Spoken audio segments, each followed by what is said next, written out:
Hey guys, these notes are for simplifying radicals. Our essential question is how can we use previously learned information and apply it to new situations? So this first video of the notes is going to be over just simplifying radicals in general, and then the pre-AP only section will be a separate video, and so if you're in pre-AP you'll have to watch the other one as well. Alright, so let's talk about some vocab first before we start anything. Okay, so actually no, let me go back. Let's talk about what a radical is. So do we know what a radical is? And that's not like the, yo dude, that's so cool, that's radical, okay? It's not that kind of radical. So we're in math, so it's obviously something that has to do with math. Radicals are basically a blanket term for kind of like square roots. So there's square roots and cubed roots and fourth roots, okay? So there's all those types of roots, and the radical is just a blanket term to like kind of talk about all of them. It's kind of like how every expression is a polynomial, because polynomials could be a binomial or a trinomial. So radicals, we're going to focus on a square root. So in Algebra 1, we talk about just the square root. Okay? And now we're going to talk about an approximate answer first.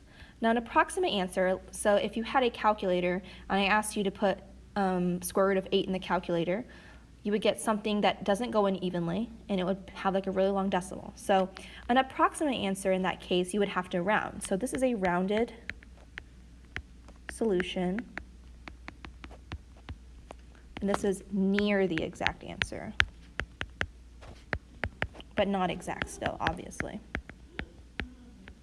because if it's not the exact, then it can't be exact. And when we're talking about radicals, this is usually going to be a decimal. So usually a decimal. Sometimes it's not, sometimes it is a whole number. Okay, and then an exact answer would be the accurate solution. So we know for certain. So the most accurate solution, and this is for certain. No rounding necessary, no rounding was occurred, or no rounding occurred. And so this will usually have a square root left. So we're talking about radicals, so this will usually have a square root left over.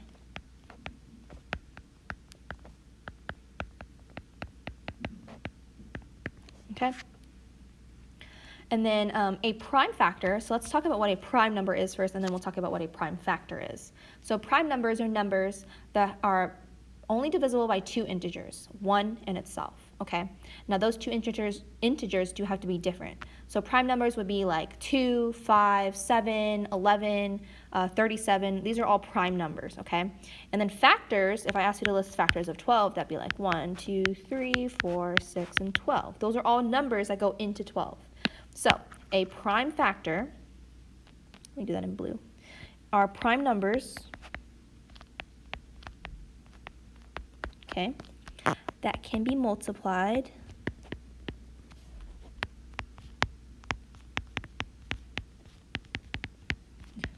to get the original number.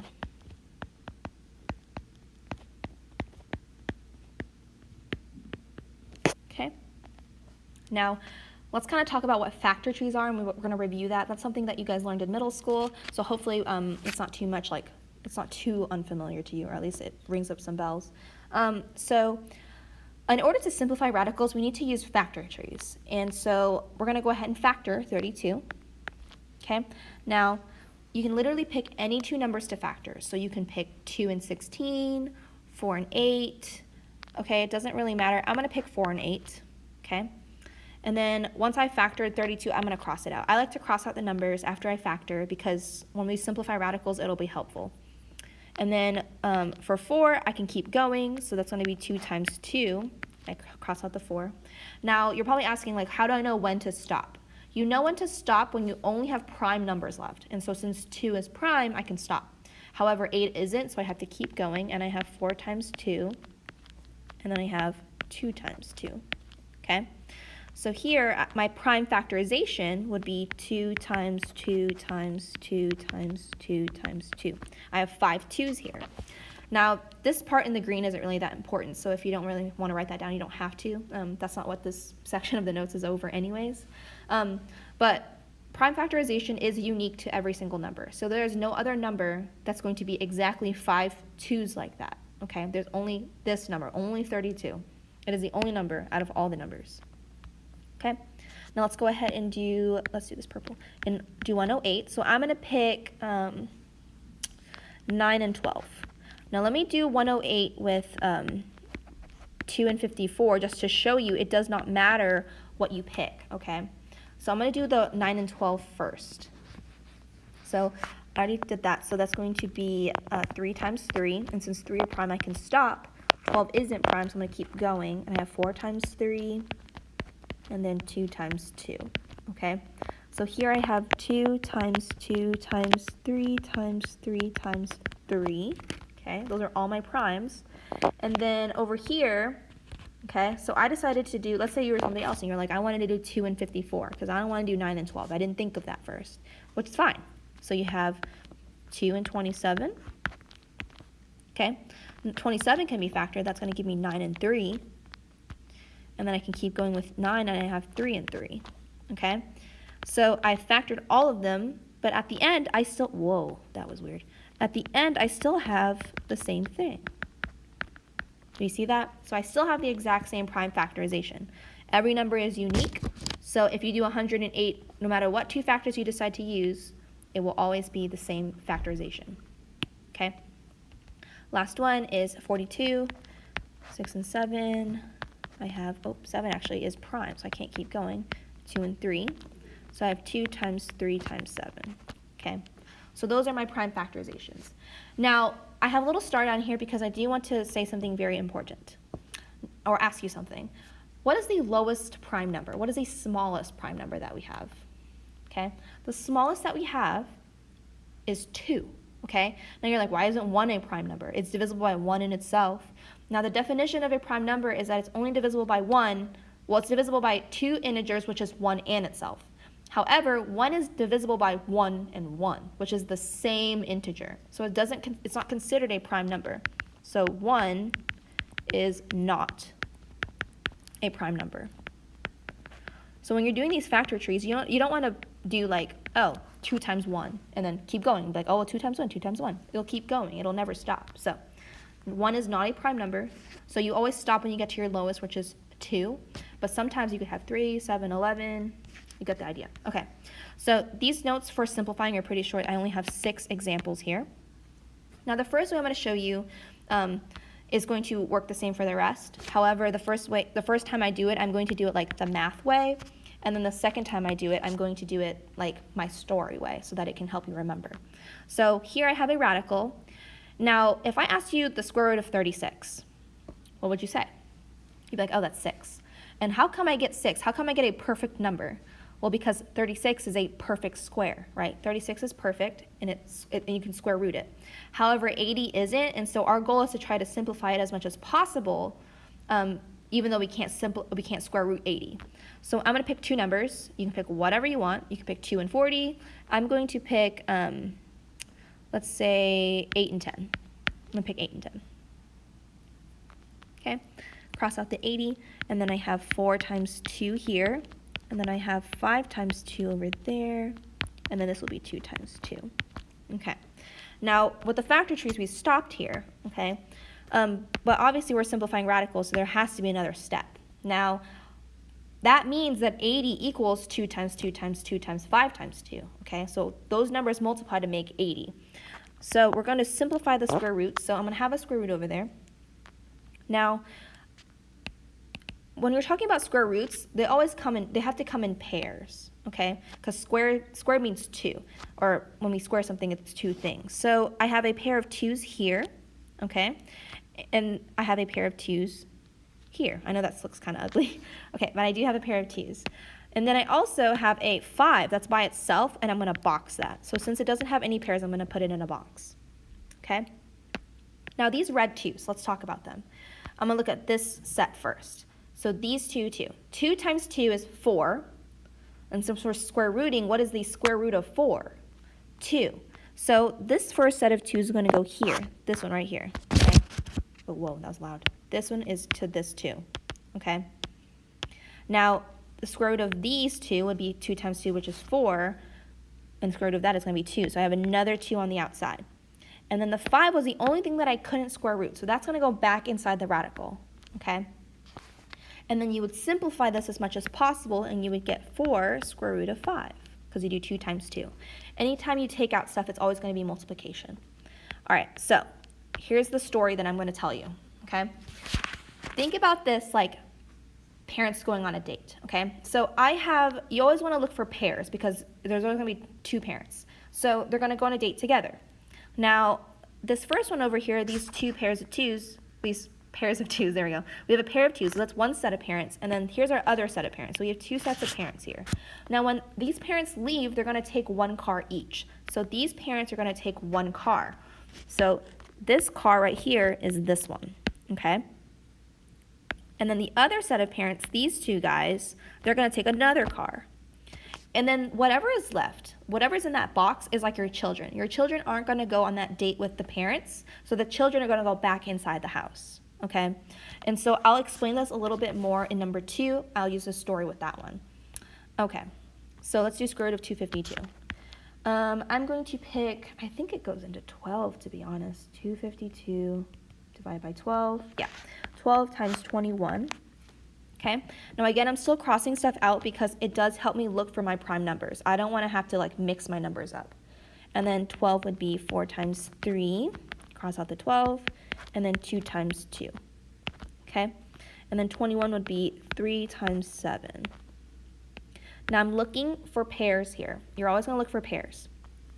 I have a pair of 2s down here, and then I have a pair of 3s here, and then I have a 7 all by itself right there, okay? Now, again, your parents are going to go on a date, so you still have a little house here. Well, sometimes you don't have a house, but you have a house here. Now, on the outside, you're going to put the parents that have gone out and already are in a car. So the 2s in green are going to go on a date, and so they're going to take 1 car. So you have 1, 2 on the outside. On the red couple, they're 3s, so they're going to take 1 car, which is times 3. And then you do have 1 child that is left over, and that person goes inside. It is possible for you to have more than 1 child, okay? So sometimes you might have 2 that are in a box, and you might just have to put them back in, okay? And then you would simplify this as much as possible, so that would be 6 square root of 7. Okay? Now, number 3 is a little different. So let's factor this, 25. So we have, what 2 numbers multiply make 25? Well, I know 5 times 5 makes 25. 5 is prime, so I can't keep going. Now, how many pairs do you have here? You have 1 pair. Any children? No children, right? We only have 1 set of parents.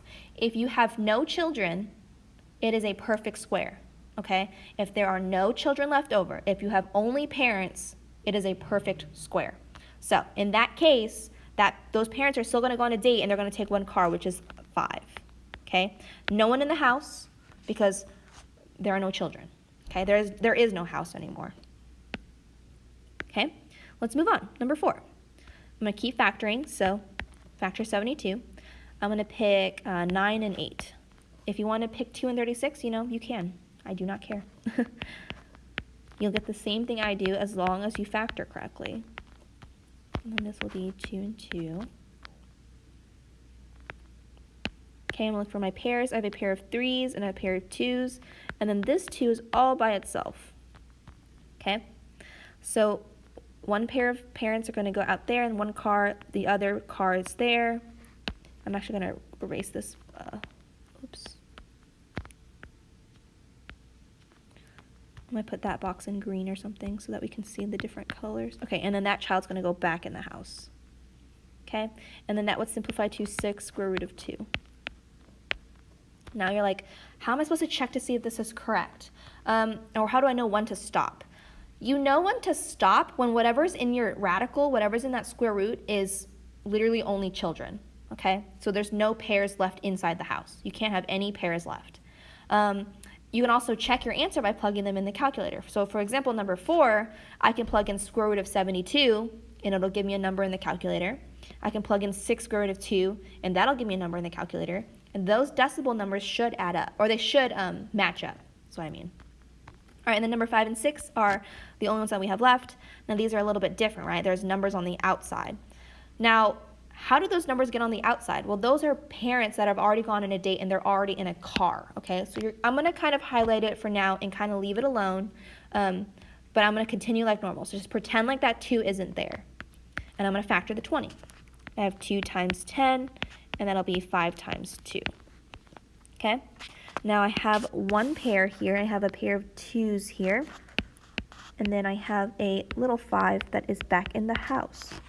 So I'm going to draw my house. The 5's going to go inside. The 2s are the parents are going to take one card, so they're going to be on the out. So that's what I have so far. The only thing that I haven't addressed yet is the pink 2 that I highlighted earlier. Now, those are already on the outside, so I'm just literally going to tack it onto the front. And that's all you do. You do not mess with it. It does not count as a parent. It does not count as a child. It does not count for inside that square root. So just leave it alone until the very end and just tack it on at the end.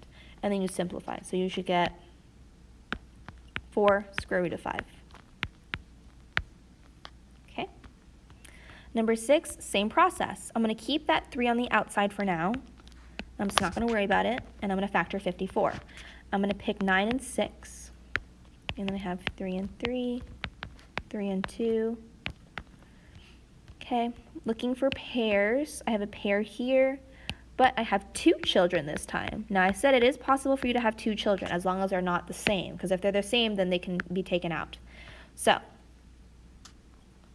your 3 from earlier, that pink 3 is going to stay out there, and then I'm going to have the parent orange one be on the outside. And then in my house, I have the 3 and the 2, okay? So everything's all multiplication. So you should have 9 square root of 6. And that is your answer. That is your simplified expression. All right, that is it for simplifying radicals. If you have any questions, please feel free to email me.